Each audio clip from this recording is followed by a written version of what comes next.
Doesn't matter what I eat on a diet. I mean, as long as I'm eating little, you just like eat whatever, right?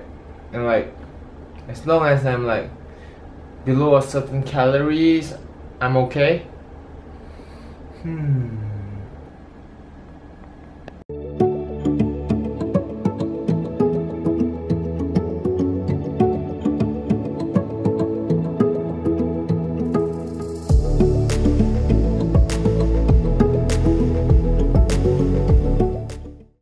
What is up, guys? So, a couple weeks ago, I did two different diets. I did Greg Doucette's diet and Stephanie Buttermore's all-in diet.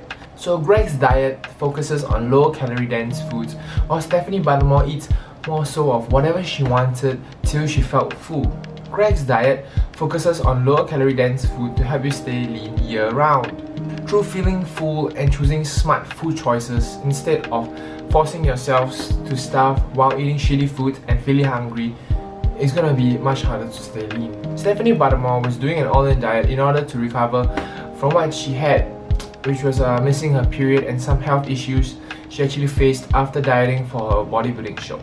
So a few months ago, Coach Greg actually made the argument that Stephanie Buttermore should not be eating whatever she wants, because she will definitely only feel full after eating a lot of calories and whatever she wants, like she did, and she will definitely put on a huge amount of weight.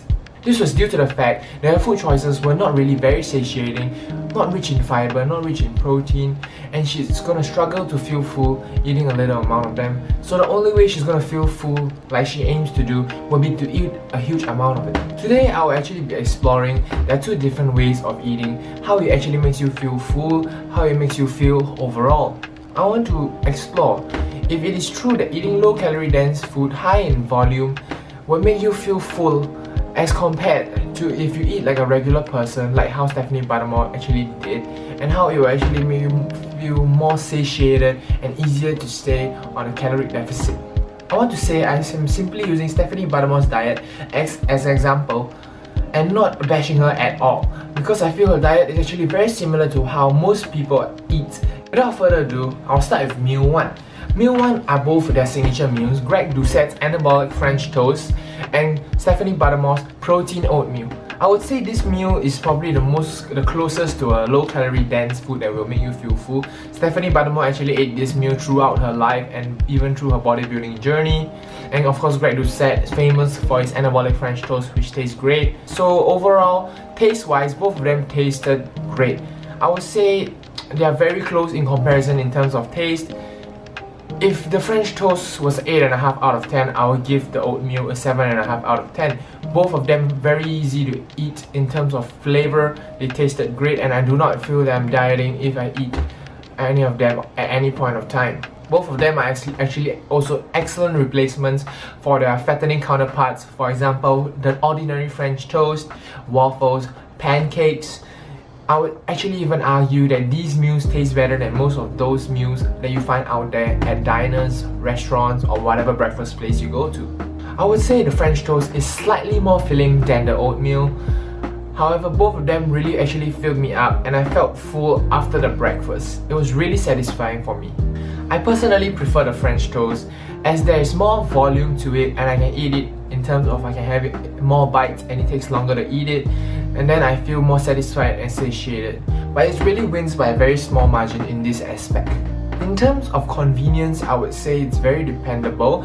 If you actually meal prep the French toast, I would say it takes around the same time to make the French toast and protein oatmeal. However, of course, if you do not meal prep the French toast, the oatmeal takes much quicker. To prepare this oatmeal, I did it like an overnight oats version of it. I prepared it the previous night and then I just put over the fruits, cereal, and the fruits and cereal in the morning off, and it actually only took me around 5 minutes to prep. So if you don't like meal prepping or you're just lazy, I would say the oatmeal would be a faster option. However, the downside for me, a person that likes to meal prep, is it's very difficult. I mean, and it's kind of not possible to prepare overnight oats in the long term, because if you soak the oats overnight for maybe 7 days, it's gonna become really soggy and will not taste as good. If you're living somewhere without liquid egg whites, you might want to consider an alternative if you're gonna put the French toast into your diet in the long run. However, I guess you can also go with the oatmeal, because in this aspect they're really close in terms of convenience, satiety and taste. Overall, in terms of breakfast, their meals are really good. However, I want to say that of course the protein oatmeal isn't really a staple for most people.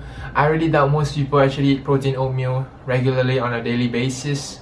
However, after this meal is where you really see the difference between low calorie dense foods and eating the regular person's food choices. And this is gonna be prominent in the next few meals. Next, we have Greg Doucette's 3 massive wraps and Stephanie Buttermore's veggie burger with potatoes. Taste-wise, I would say both of them are really good and are very equal in terms of taste. However, the way they made me feel was really different. Before I continue, I want to take note of the food volume.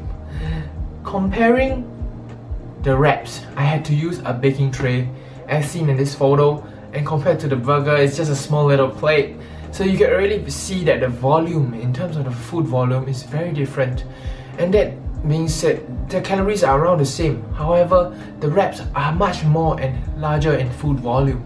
I want you guys to keep in mind, in the original recipe, Greg Doucette actually uses much more vegetables as compared to me. However, although I did not eat as much vegetables as him, I felt really satiated and full after this meal.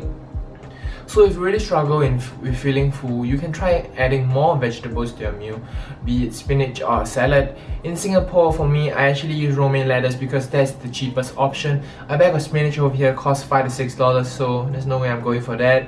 While one pound of romaine lettuce cost me about $1.60. So yeah, I would recommend that. Choose whatever is cheaper and convenient for you if you want to go on this route for dieting. After eating the wraps, I was very stuffed and could definitely hold out until my next meal. However, for the veggie burger, although it tasted good as the wraps, I wasn't starving after I ate it, but I wasn't full either.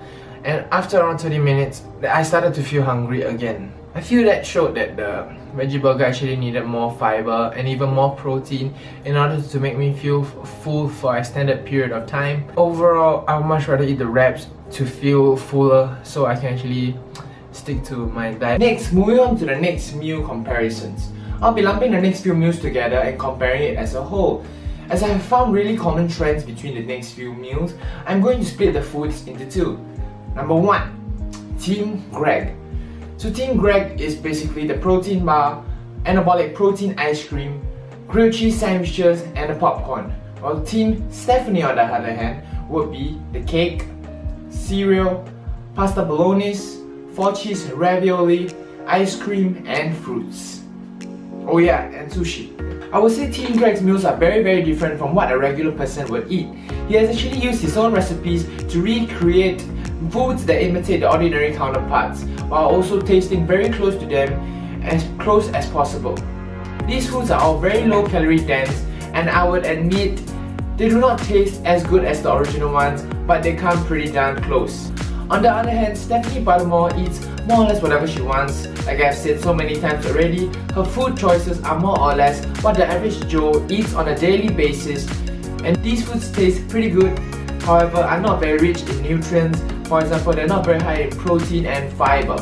Personally, I feel I have to eat a lot of these foods in order to feel full, and it supports why Stephanie Buttermore ended up having to eat so much calories just to feel full. So you're eating sustainable?